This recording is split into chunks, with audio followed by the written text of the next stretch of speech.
कि जीवन में कई बार ऐसा प्रसंग आता है जब व्यक्ति को अपने अधिकार के लिए भी दृढ़ होना पड़ता है, संघर्ष करना पड़ता है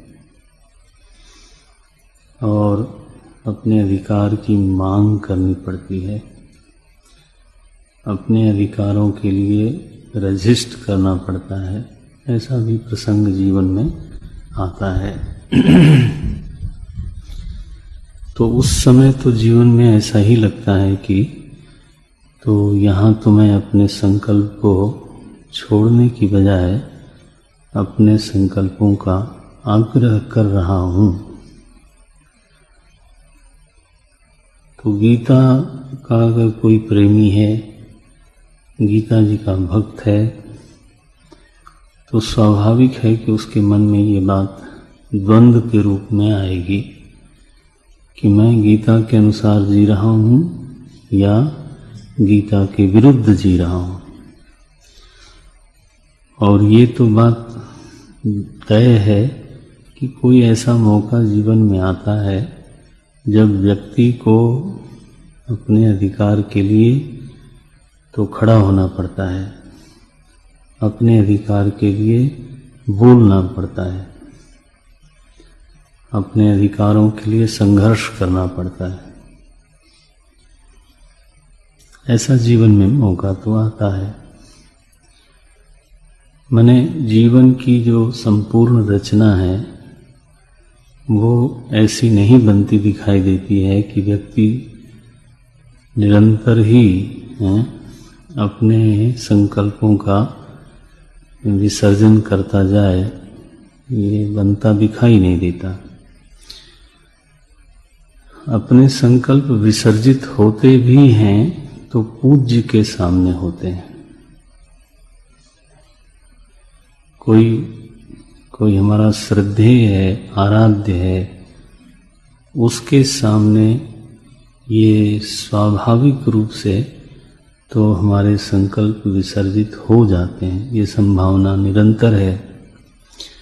लेकिन संकल्प तो रखना पड़ता है साधारण लोगों के सामने भी, अपने से छोटों के सामने भी, और संभव है कि कोई कुटिल हो और वो हमारा दुरुपयोग अथवा दुरुपयोग करना चाहता है तो उसके सामने भी अपना संकल्प तो रखना ही पड़ता है। वो तो पूज्य नहीं है, वो तो शायद शोषण वृत्ति वाला है।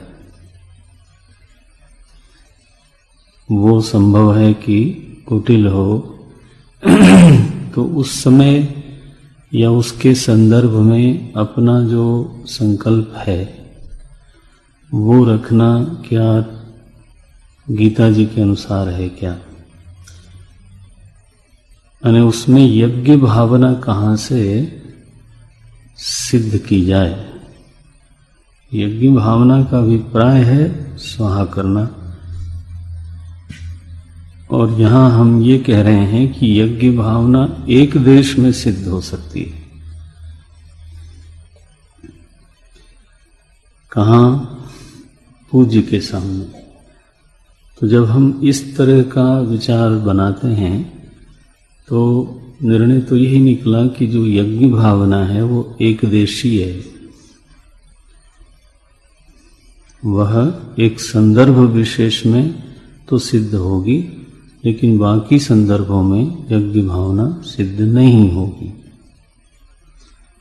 तो काल परिच्छिन्न यज्ञ भावना हो गई, संदर्भ सापेक्ष हो गई,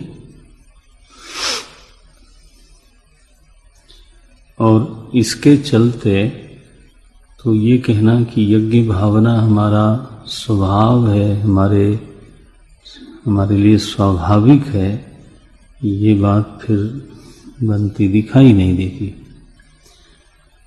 तो कभी ऐसा भी सोचने का मन होता है कि क्या ऐसा संभव है कि व्यक्ति का पूरा जीवन ही यज्ञ भावना से आप्लावित हो, यज्ञ भावना से ओतप्रोत हो? क्या ऐसा संभव है? क्या होना चाहिए?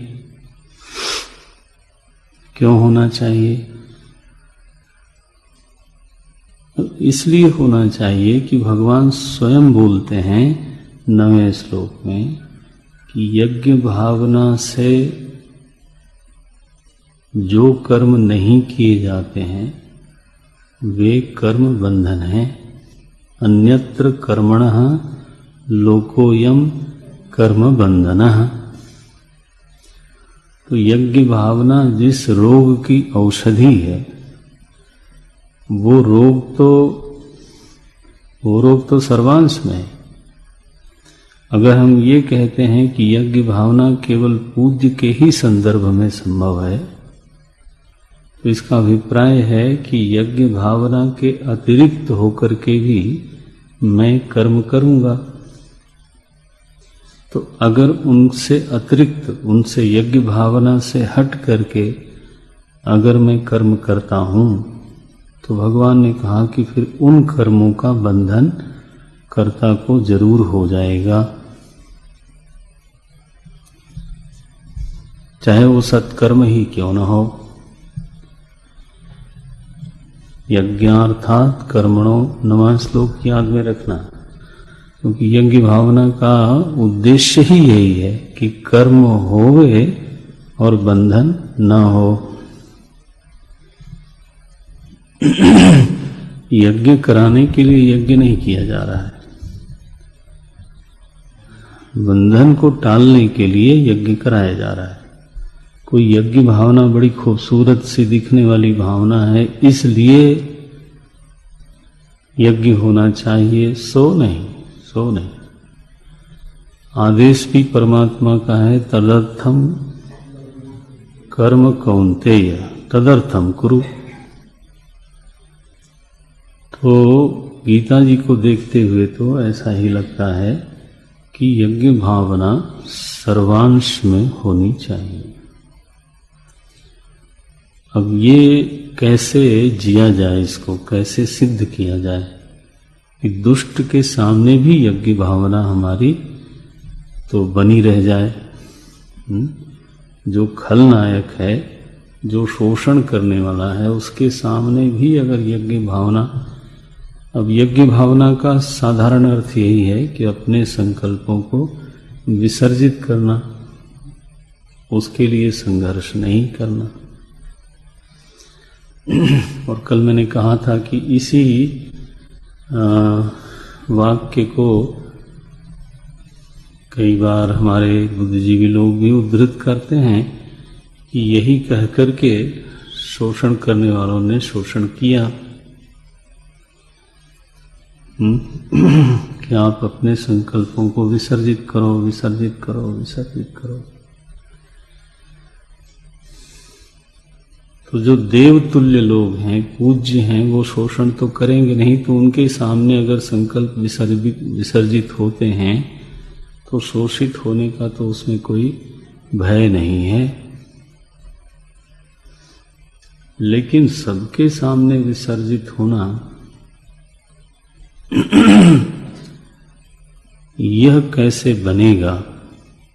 अब इसमें देखो समाधान ये दिखाई देता है कि व्यक्ति को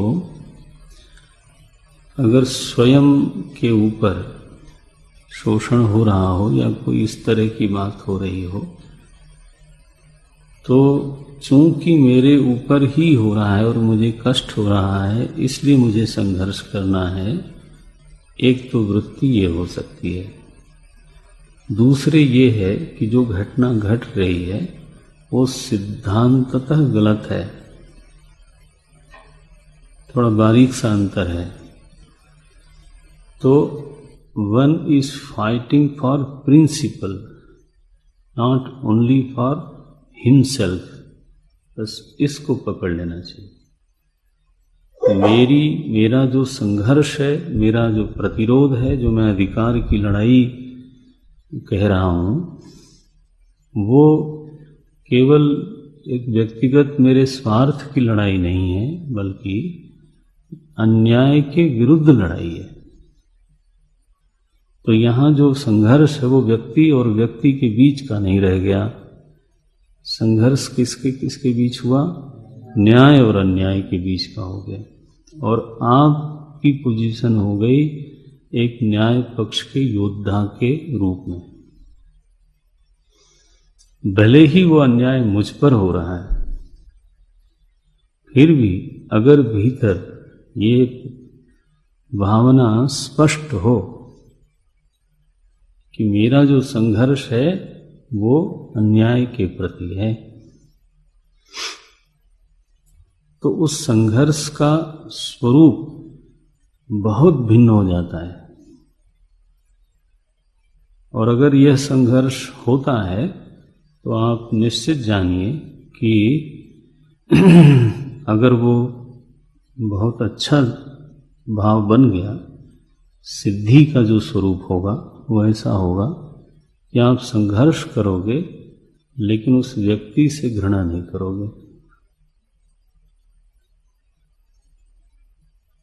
क्योंकि यह जो लड़ाई है वो व्यक्ति और व्यक्ति के बीच की रही नहीं।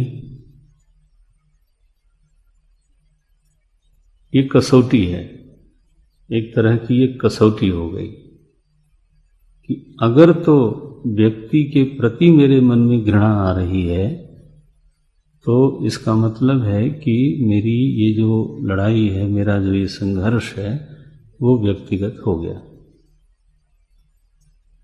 लेकिन संघर्ष होवे और घृणा न हो, यह जो एक उपलब्धि है, यह जो एक प्रकार की सिद्धि है, यह जो संघर्ष का एक अनूठा प्रयोग है, ये गीता जी का प्रयोग है। और इस प्रयोग को, जो सबसे बड़ा दृष्टांत हमारे सामने है, वो इस प्रयोग को गांधी जी ने किया। सबने किया होगा लेकिन गांधी जी का रिसेंट है और बड़ा ही प्रत्यक्ष है। यानी अफ्रीका में जिन लोगों के खिलाफ उन्होंने संघर्ष किया, जिस जज ने उनको सजा सुनाई, वो जज खड़ा होता है उनको स्वागत करने के लिए और अकेले में व्यक्तिगत पर्सनल हैसियत से कहता है कि अगर आप छूट जाते तो मुझसे ज़्यादा किसी को खुशी नहीं होती। Look at this. उसको कानून के हिसाब से उसको फैसला ये देना पड़ रहा है कि आपको कारावास दिया जाता है, लेकिन व्यक्तिगत संवेदना उसकी ऐसी है कि वो कहता है कि मुझसे अधिक कोई प्रसन्न नहीं होता यदि आप छूट जाते हैं।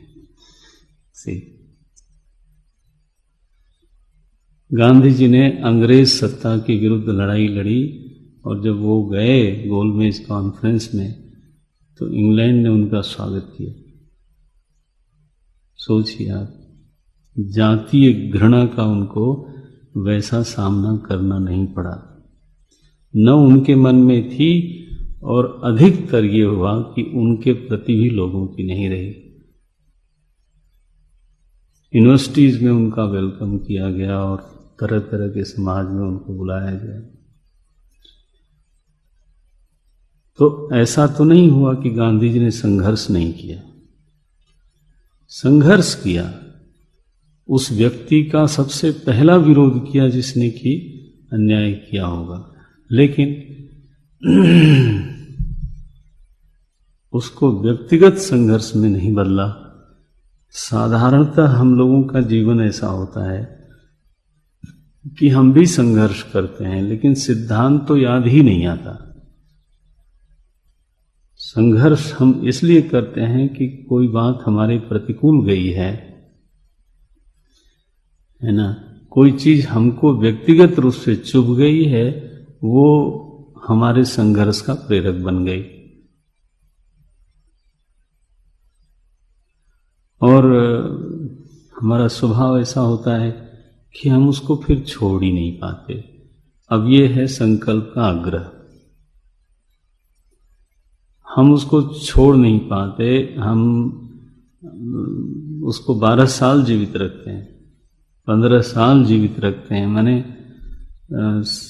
दृष्टांत इस तरह के आते हैं, और ख़ासतौर से शासकीय वर्ग में चित्त इस तरह का बन जाता है कि अब उनको अपने संवेगों पर बड़ा नियंत्रण है।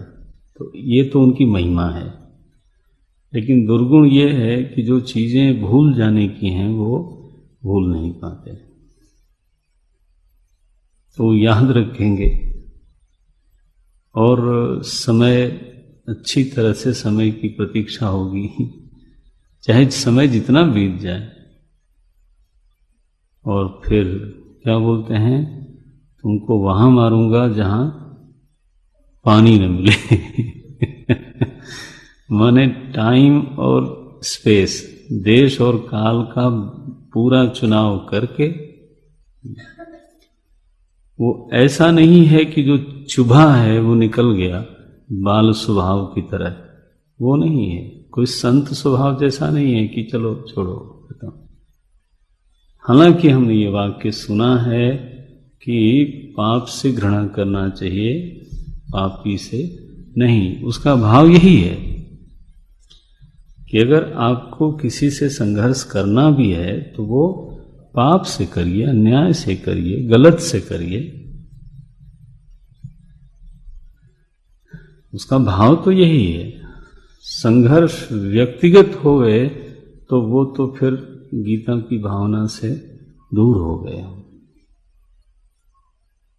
लेकिन आदमी कमजोर है, पहले उसको इन चीजों को जानना चाहिए और धीरे धीरे धीरे धीरे इवॉल्व होना चाहिए, धीरे धीरे विकसित होना चाहिए। यह आसान नहीं होता है। कोई जब हमको ऐसा दिखाई देता है तो हमारे मन में वंदना के भाव जागते हैं। मुझे एक बार एक मौलवी साहब को सुनने को मिला, तो उन्होंने ये इतिहास बताया कि मोहम्मद साहब तो मैंने सिपह सालार थे, लड़ाके थे, लड़ते थे, बीच बीच में लड़ाइयाँ होती थी वहाँ।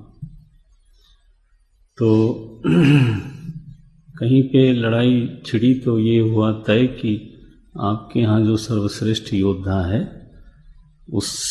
उसको चुन लीजिए, और हमारे यहाँ जो सर्वश्रेष्ठ योद्धा है उसको चुन लीजिए, और इतना रक्तपात होने की बजाय ये दो लोग आपस में लड़के जो जीत लेगा मान लिया जाएगा कि आपकी विजय हो गई। तो मोहम्मद साहब की ओर से अली को चुना गया। वो उनके यहाँ बहुत बड़े योद्धा माने जाते हैं।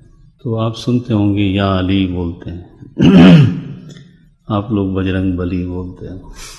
ऐसे झगड़ा होता रहता है। तो अली को चुना गया। कहते हैं वो योद्धा विपक्ष का भी बहुत बलवान था, और लड़ाई होते होते होते वो इन्होंने उसकी तलवार हट गई, हाथ से छूट गई, गिर गया वो, और नेजा इन्होंने उसके गले में लगाया, पैर उसके सीने पर रखा। तो वो लेटे लेटे अब तो उसको मरना ही था, तो उसने इनके मुंह पे थूक दिया। तो इन्होंने उसको छोड़ दिया और अलाउ किया कि ओके तलवार उठाओ, और फिर लड़ाई हुई, फिर वो मारा गया। यानी वे जब वापस आए तो इनसे पूछा गया कि इतना रिस्क आपने क्यों लिया? ये माने वो आपके बराबरी का ही योद्धा था, कोई इतना ज़्यादा 16-20 का फर्क नहीं था, पौने 20-20 का ही फर्क था। तो अगर कल कुछ हो गया होता तो बोले फिर वो ठीक है, लेकिन फिर मेरा सैनिक धर्म नहीं बचता। सैनिक कभी अपने लिए नहीं लड़ता है, इसीलिए वो सभी के आदर का पात्र है। जब उसने थूका तो वो मेरा अपमान हो गया व्यक्तिगत। अभी उसके पहले जो मैं लड़ रहा था वो अपने सिद्धांत के लिए, सेना के लिए लड़ रहा था, लेकिन जब उसने मेरे ऊपर थूका तो फिर वो चूंकि व्यक्तिगत मेरा अपमान हो गया और मेरे मन में उसी समय क्रोध आया, तो चेतना बनी रही, विवेक बना रहा कि इस समय अगर मैं इसका वध करता हूं तो मैं वध करने वाला बनूंगा। सैनिक को वध का पाप नहीं लगता। उसका कारण यही है क्योंकि वो व्यक्तिगत तो युद्ध कर ही नहीं रहा है। ये देखो, सैकड़ों लोगों को मारता है और लौकिक न्याय और शास्त्रीय न्याय दोनों उसको माफ कर देते हैं, बल्कि उल्टे उसको पुरस्कार देते हैं। भगवान ने कहा जित्वा वा भोक्ष्यसे मही हतो वा प्राप्स्यसि स्वर्गम। ये नहीं कहा कि तुम इतना हिंसा करने जा रहे हो, पाप लगेगा, नरकगामी होगे। ये किसी सैनिक को किसी शास्त्र ने नहीं कहा और किसी देश के संविधान ने नहीं कहा। लेकिन वही सैनिक घर पे छुट्टी पे जाए, हाँ, और वहां उसका पारिवारिक झगड़ा किसी से होवे और मान लो वहां एक का ही वध कर दे, अब देखो तब उसको कोई शौर्य चक्र देने वाला नहीं है। तब उसको जो चक्कर मिलेगा उसका नाम है कोर्ट से घर तक। ये कारण क्या हुआ? कारण हुआ कि वहां यज्ञ भावना नहीं रही, वहां निजी संकल्प है, निजी व्यक्तिगत प्रतिकार के लिए ऐसा हुआ। तो जब व्यक्ति अधिकार के लिए भी संघर्ष करता हुआ दिखाई देता है या ऐसा करने की कोई परिस्थिति आ जाए, तब भी हम सभी को उस समय विवेक रखना है कि आत्मनिरीक्षण करें कि यह मैं कोई अन्याय का विरोध कर रहा हूं या अन्यायी का विरोध कर रहा हूं।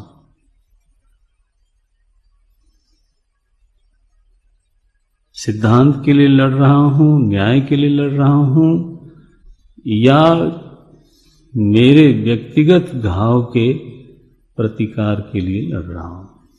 तो अगर तो ऐसा होगा तो स्वाभाविक है उसका जो रिजल्ट है वो आध्यात्मिक तो होना नहीं है, क्योंकि उससे तो दुश्मनी बढ़ती है, एक उससे द्वेष बढ़ता है, उसका भी मेरा भी, दो तो जो न तो बाहर कुछ बहुत लाभ होता है और न तो भीतर ही कोई विशेष लाभ होता है, विशेष क्या नुकसान होता है,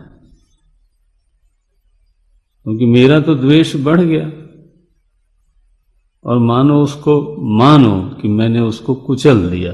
मान लो मेरे पास किसी के संदर्भ में इतनी शक्ति होगी कि मुझे लगता होगा कि मैंने इसको एकदम पददलित कर दिया, कुचल दिया, शत्रु को एकदम नष्ट कर दिया। ठीक है, तो अब द्वेष के लिए तो वो बचा ही नहीं, वो तो खत्म हो गया। तो द्वेष नष्ट हुआ भले, लेकिन अभिमान बढ़ जाएगा। अब देखो, एक दोष ने रूप बदल दिया। अब अभिमान इतना हो गया कि कौन वस्ती सदृशम मया। अब ये ऐसी धारणा बनी कि बस व्यक्तिगत स्तर पे भी देखा जाता है, छोटे छोटे गांव में ऐसे लोगों का अभिमान बढ़ता बढ़ता अल्टीमेटली भगवान की सृष्टि बड़ी विचित्र है। कोई अपने को शेर शेर शेर शेर बोलता है, मैं शेर हूं, वो कहते हैं जरूर उसको सवा शेर मिल जाता है। आज नहीं तो कल, नहीं तो परसों शेर को सवा शेर जरूर मिलता है। और फिर आप जानते हुए बढ़े हुए अभिमान पर जब चोट पड़ती है तो दर्द ज्यादा होता है। ये होता है, परिवार नष्ट हुए ऐसा देखा जाता है, खानदान के खानदान नष्ट हो जाते हैं, पीढ़ी दर पीढ़ी बर्बाद होती है गांव के स्तर पे। और अगर राष्ट्र के स्तर पे देखें तो राष्ट्र को भी अभिमान बढ़ता है। हिटलर, नेपोलियन, ये सभी लोग इसी कोटि में आते हैं। विजयी हुए, लेकिन उसका लाभ उनके देश को अंततः नहीं मिला, बल्कि वो आज तक शर्मिंदा होते हैं हिटलर के नाम पे। और नेपोलियन के देश ने ही नेपोलियन को आयरलैंड में बैठा दिया। बताओ, कोई उनके ऊपर गौरवान्वित नहीं हुआ। और रसन जो है वो घुस गए फ्रांस तक। पहले ये लोग मास्को गए, फिर उन्होंने पीछा किया इनका। तो उस देश को क्या मिला? यही हालत इंग्लैंड की रही। जब आक्रमण करते रहे दूसरे विश्व युद्ध में, जो अंतिम परिणाम निकला वो ये निकला है कि अब वो अमेरिका के एक एम्बेसडर बन गए हैं, समझो आप। मिस्टर टोनी ब्लेयर को वो कभी ऐसे बोलते हैं जैसे अमेरिका ने इनको भेजा हो अफगानिस्तान, वहां जाके समझा रहे हैं, वहां जाके बयान दे रहे हैं। कौन? जो कभी सुपर पावर था, जिसका सूर्य कभी अस्त नहीं होता था, उसका ये हाल हो गया। अभिमान होता है, विजयी होने पर संभव है द्वेषास्पद, संभव बोल रहा हूं मैं, यह हमेशा पूरा सच नहीं होता। संभव है कि द्वेषास्पद नष्ट हो जाए, तो द्वेषास्पद नष्ट हो जाएगा, लेकिन फिर अभिमान वृद्धि जरूर हो जाएगी। तो आपने इराक को मार दिया, इराक को कोई नहीं मार दिया, आपने सद्दाम हुसैन को मार दिया। अब वहां रोज ही बम फूटते हैं, 40, 50, 100 लोग मरते हैं। आप लोगों को तो शायद कोई इस तरह का समाचार मिलता भी नहीं होगा। तो वहां तो बुरी हालत है। फंसे पड़े हैं महाराज। केवल ये अब शायद प्रोजेक्ट है कि बाइज्जत बाहर कैसे निकला जाए, ये। और जिस तेल के लिए हम गए थे वो भी हमारा सुरक्षित रहे। हालत खराब है महाराज। अफगानिस्तान में फंसे पड़े हैं अलग से। तो अभिमान तो किसी का रहता नहीं है ना, समस्या है। एक राष्ट्र के स्तर पर भी अगर ये लड़ाई उस तरह की होती है तो तात्कालिक परिणाम भले ही अनुकूल लगते हों, लेकिन दीर्घकालिक जो परिणाम है वो कभी भी उसी देश के लिए और उसी योद्धा के लिए अनुकूल नहीं होते। बुश की रेटिंग लोएस्ट है इस समय, लगभग करीब 8-9 महीने, साल भर से लोएस्ट है। मुझे कभी अमेरिकन हमारे लोग हैं जो फ़ोन करते हैं, वो कहते हैं जो यहाँ के इंटेलेक्चुअल्स हैं वो लज्जित होते हैं, क्योंकि राष्ट्रपति एक व्यक्ति नहीं है, एक इंस्टीट्यूशन भी है। As an institution it has never been in America कि कोई राष्ट्रपति के पद की रेटिंग इतनी नीची हो और इतने दीर्घ काल तक। तो व्यक्तिगत लाभ उनको क्या हुआ वो आप देख लो, उनकी पार्टी को क्या हुआ वो देख लो, और उनके देश को नारायण।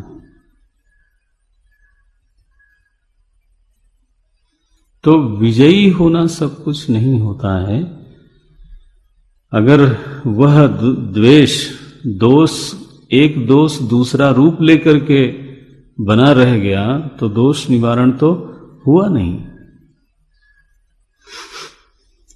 आप जरा कल्पना करो, मैं सोचता हूं ये कैसे सिद्ध हुआ होगा, लेकिन हुआ। गांधी जी का तो मैंने दृष्टांत दिया, अब युधिष्ठिर का देता हूं। किस तरह से उन्होंने अपने चित्त को संवारा होगा कि आखिरी समय में जब दुर्योधन ने कहा युद्ध के लिए, तो उन्होंने यही कहा कि हम पांचों में से, धर्म युद्ध यही कहता है कि एक से एक को ही लड़ना चाहिए, और हम पांचों में से आप जिससे इच्छा हो लड़िए, और उसकी हार पांडवों की हार मानी जाएगी। लो, अब कोई कह सकता है ये दृष्टि तो ना समझ थे, अब हम ही समझदार निकले। क्योंकि वो तो धर्मराज हुए तो वो तो ना समझ जरूर होंगे। अब हम लोग जो हैं अधर्मराज, तो हम लोग हैं समझदार। कैसी अद्भुत स्थिति हुई होगी कि युद्ध के पश्चात महाराज धृतराष्ट्र उनके घर में रहते थे, युधिष्ठिर महाराज के, और प्रतिदिन संध्या वंदन करने के बाद ये महाराज जाते थे उनको प्रणाम करने, उनकी सेवा करते थे, उनका पाद प्रक्षालन करते थे। ये कैसे बनता होगा? क्योंकि सारे षड्यंत्रों पर सहमति किसकी थी? अल्टीमेटली धृतराष्ट्र की। कितना आक्रोश रहा होगा, होना चाहिए, नहीं हुआ, कैसे हुआ होगा? हम कई बार सोचते हैं तो युधिष्ठिर थे इसलिए हुआ होगा, हम लोग को युधिष्ठिर थोड़ा, वो तो ठीक ही है, हम कहाँ युधिष्ठिर हो सकते। उधर देखो धृतराष्ट्र की चित्तवृत्ति कैसी है, उसने लड़ाई नहीं लड़ी, ठीक, लेकिन लड़ाई पूरी होने पर वो भीम से कहता है कि तुम्हारे बल को तो मैं अभिनंदन करना चाहता हूं, तो तुमसे गले मिलना चाहता हूं। ये देखो भगवान कृष्ण को मालूम था कि ऐसे प्यार करने वालों से बहुत दूर रहना चाहिए। तो उन्होंने एक लोहे का ठोस भीम बना रखा था। वो जानते थे कि क्या करेगा ये। देखो लड़ाई लड़ी नहीं, घृणा इतनी है किससे? व्यक्ति से। इसने हमारे 100 लड़कों को मारा है अकेले, तो मैं इसको तो खत्म करूं। तो उसको जब आलिंगनबद्ध किया उन्होंने तो टूट गया महाराज लोहा। भीम का क्या बना होता वो तो मालिक साहब जानते हैं, बचा लिया उसको। ये महाभारत की। तो आप चित्त का परिणाम देखो, एक व्यक्ति के साथ इतना कुछ करने वाले व्यक्ति को पूजा करते हैं, करने में समर्थ हैं एटलीस्ट, और दूसरा है अन्याय भी करता है और फिर इसके बावजूद आखिरी दम तक उसने अपना रूप दिखाया, मैं क्या हूं और मैं क्या कर सकता हूं। Look at this। तो प्रतिपादन ये हुआ कि व्यक्तिगत संकल्प का विसर्जन तो होना ही होना है, और यज्ञ भावना कभी एकांश में जीने की बात नहीं कही गई है। जो न्याय है वो हमेशा पूज्य है, जो सिद्धांत है वो हमेशा ही आदरणीय है, और उसके पक्ष का योद्धा माने शोषण करने वाला न्यायतः गलत है और इसलिए हम उसका विरोध करते हैं। वह शोषण चाहे मुझ पर हो चाहे किसी और पर हो, ये मतलब है।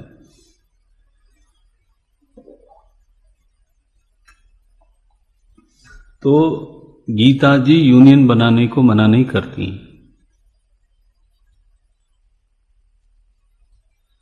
अप्लाई करो उसको। क्यों कि यूनियन किस लिए बन रही है? कामचोरी के लिए नहीं बन रही है। अगर ऐसा है तो उस यूनियन का गीता जी जरूर विरोध करेंगी कि आप काम करो नहीं, बोनस मांगते रहो, किसी को निकालने ना दो, किसी को दंड लेने ना दो, चाहे फैक्ट्री बिक जाए। जब यूनियन इस उद्देश्य को लेके बनती हैं या इस दिशा में काम करती हैं तो उस पर गीता जी का किंचित समर्थन नहीं होगा। समर्थन कब होगा? जब शोषण के विरुद्ध कोई संगठन बना हो। देखो, तो उस संगठन का विरोध गीता जी कभी नहीं करेंगी, चाहे वो कांग्रेस पार्टी बने, चाहे यूनियन बने, चाहे पांडव दल बने। वो तो सबका सब, ये जितना कुछ बना वो सबका सब संघर्ष के लिए ही बना, और जितने बनाने वाले थे और उसमें भाग लेने वाले थे सब गीता जी के भक्त थे, चाहे वो राधा कृष्णन जी हों, राजगोपालाचारी जी हों, मालवीय जी हों, गांधी जी हों। पुरुषोत्तम दास टंडन हो, कल नाम नहीं आ रहा था, मैंने सारे महापुरुषों को देखो, पटेल हो, राजेंद्र प्रसाद जी, ये सब लोग धार्मिक लोग थे। कभी संघर्ष को बुरा नहीं माना इन लोगों ने, मानना भी नहीं चाहिए। दूसरा, संगठन अगेन यज्ञ भावना पूर्वक ही संघर्ष होना चाहिए एक, और मजा यह है कि संगठन का पोषण भी यज्ञ भावना ही करती है। कल हमने ये बात छुई थी। जैसे ही व्यक्ति निजी स्वार्थ के लिए जीना शुरू करता है, संगठन के लोग उससे दूर होने लगते हैं और वो संगठन का नुकसान करता है। तो यज्ञ भावना ही संगठन का पोषण करती है। संघर्ष भी यज्ञ भावना से होना चाहिए और संगठन को पुष्ट भी यज्ञ भावना से बनाना चाहिए। सर्वथा आपी, मैं इसका निगमन करता हूं, आप इस पर और मनन करें और विस्तार से अपने को समझा लें। बोलने का जितना अवसर है उतना बोलना चाहिए, लेकिन जानना हर आयाम चाहिए, नहीं तो उतना लाभ नहीं होता है। निगमन ये कहना किया गया कि व्यक्ति को सर्वथा सर्वदा सर्वांश में यज्ञ भावना पूर्वक ही कर्म क्षेत्र में कर्म करना चाहिए। यही उसकी स्वाभाविक वृत्ति है, सहयज्ञा है, माने स्वाभाविक सहज, सहज माने जन्मनैव सह जातः, यह जन्म के साथ लगी हुई वृत्ति है। इसी वृत्ति के अनुसार जीने पर भीतर तृप्ति होती है और बाहर के लोगों के हृदय में भी तृप्ति होती है। और भगवान कृष्ण तो बोलते हैं ये कामधेनु है तुम्हारे लिए, यही तुम्हारी और राष्ट्र की और संगठन की समृद्धि का मूल मंत्र है। अनेन प्रसविष्यध्वम्,